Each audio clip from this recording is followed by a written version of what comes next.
Geetanjali bore से 23 साल की है, वो हॉस्पिटल में जॉब करती है। पर 22 जुलाई 2023 को उसकी तबीयत अचानक खराब हुई। जो लोग पत्र पढ़ सकते हैं, टीवी पर, एलईडी पर, आस्था चैनल पर पत्र भी हमारे जो लिखे हैं इन्होंने वो चलते हैं, आप पढ़ सकते हैं। वह हॉस्पिटल में जॉब करती है। 22 जुलाई 2023 को उसकी तबीयत अचानक खराब हुई। उसके पेट में बहुत दर्द होने लगा और गुरुदेव वह हॉस्पिटल में उसकी जांच की, सोनोग्राफी की, तो डॉक्टर ने यूरिन इन्फेक्शन के साथ साथ किडनी के पास पीस और दाहिनी बाजू में 56 mm की गठान बताई। उसके दर्द चालू हुआ। 15 दिन की दवाई दी पर दर्द कम नहीं हुआ। गठान की जांच करने के लिए आगे बढ़ाई तो गठान और ज़्यादा तकलीफ देने लगी। किडनी का ऑपरेशन का डॉक्टर ने कह दिया, गठान का ऑपरेशन का कह दिया। डॉक्टर से हमने 15 दिन का टाइम मांगा गुरुदेव।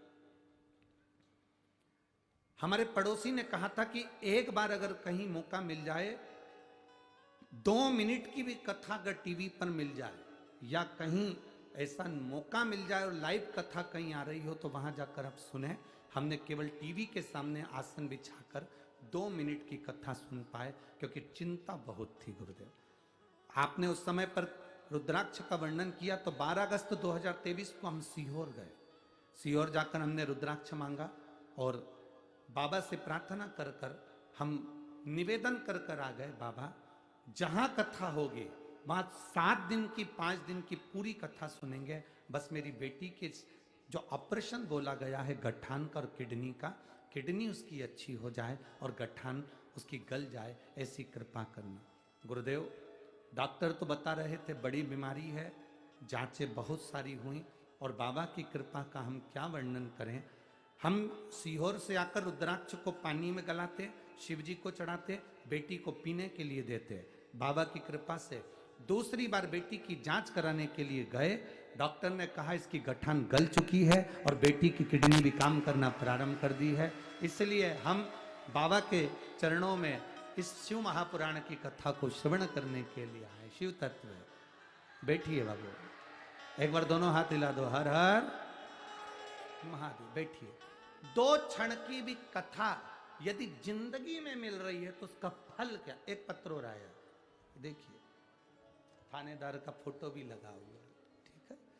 एक पत्र हो रहा है और राखी भी भेजी है दीदी आपने, आपकी राखी को लड्डू को स्वीकार है बाबा के चरणों में।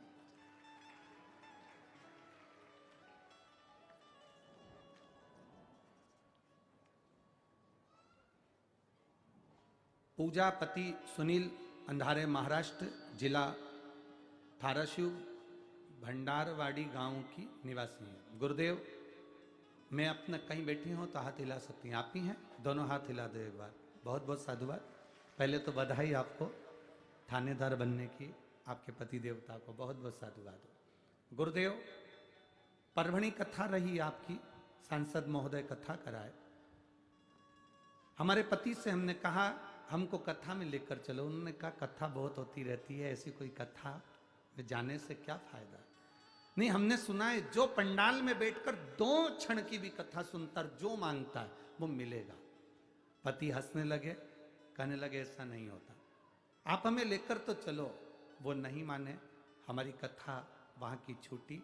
संभाजी नगर में कथा हुई, तब हमने हमारे पति से कहा हमें एक दिन की कथा आधे घंटे की सुनने दो। हम बाबा से प्रार्थना करेंगे, जो बाबा से मांगता है ना पंडाल में उसको वो मिलता है। पति हंसकर बोले ऐसा होता है, कभी नहीं हो सकता। कहे आप हमें लेकर तो चलो। 1 दिन की कथा हमने पंडाल में बैठकर श्रवण करी और बाबा से प्रार्थना करा। हमारे पति से पूछा तुम बोलो क्या चाहिए। वो कहते हैं बाबा सुनते हैं, हाँ। कथा के पंडाल में सुनते हैं, हाँ। क्या मुझे थानेदार बना सकते हैं? क्यों नहीं बना सकते, बाबा है वो सब सुनता है। बाबा से प्रार्थना करी। फिर हमने भी हमारे पति से कहा याद रखना महाराष्ट्र में कहीं पर भी कथा होगी तो हमको लेकर जाना है। तो हम बाबा से प्रार्थना कर देते और मेरे बाबा से मैंने प्रार्थना करी, कथा श्रवण करी और बाबा की कृपा से मेरे पति थानेदार बन गए। इसलिए मैं बाबा की कथा को श्रवण करने के लिए यहाँ पहुंची हूँ। शिव तत्व की प्राप्ति। बैठिए बहन, हर हर महादेव। शिव की प्राप्ति का केंद्र बिंदु है। एक क्षण की भी कथा हम अपनी जिंदगी में सुन रहे हैं शिव महापुराण, तो वो पुराण